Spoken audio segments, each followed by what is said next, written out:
All right, tonight, thank you. Also developing a live look from the Vatican, where tonight a new chapter in the Catholic faith is beginning around the world. A selection the world has never seen. An American-born man, now known as Pope Leo XIV, will lead 1.4 billion Catholics. We have team coverage this afternoon. West 2's Luana Munoz talked with the Diocese of Orlando, but we begin with Stuart Moore with the latest on the selection and a direction the church could take. All right, Jesse, the world did not have to wait very long, waiting just 2 days of voting, the Cardinals reaching their decision, and St. Peter's Square erupted in excitement as white smoke billowed out of the chimney atop the Sistine Chapel. This was just after noon, our time, 6 p.m. at the Vatican.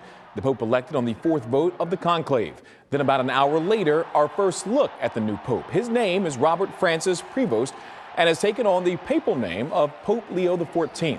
He was the prefect of the dicastery for bishops and the Bishop Emeritus of Chiclayo, Peru.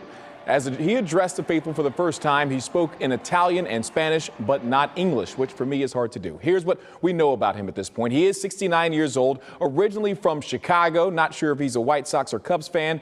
He's also a naturalized citizen of Peru, where he served for many years. Within the church, he is considered a centrist, but is seen as progressive on many social issues, following in the footsteps of the late Pope Francis. He has, however, opposed ordaining women as deacons. Now, President Trump has already reacted to the news on social media, offering his congratulations, calling today, quote, a very meaningful moment. And again, never in the history of the Roman Catholic Church has there ever been an American Pope. Guys, back over to you. All right, Stu, thank you. Our team coverage continues with Luana Munoz live in downtown Orlando, where the Diocese of Orlando is reacting to this afternoon's historic selection. Luana. Oh, they were just beaming with joy with this news. In fact, they were having mass when the news broke out. So you could just imagine how excited both the members of the church were as well as the leaders here. Very exciting moment for them. And also the fact that he's from the United States, well, that just kind of added to the excitement. Today we heard from Bishop John Noonan, who really focused on new Pope Leo XIV's name. He said it's interesting that he chose that name which aligns with Pope Leo XIII, who during the 1800s was known for being a champion for social justice.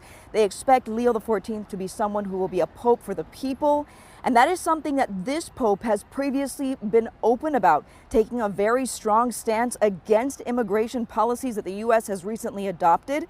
The Diocese of Orlando says that Pope Leo XIV speaks many languages, as we just heard, and has traveled all over the world, something that they believe gives him a unique perspective and the ability to relate to people from all walks of life, which is what Bishop Noonan said the church needs right now.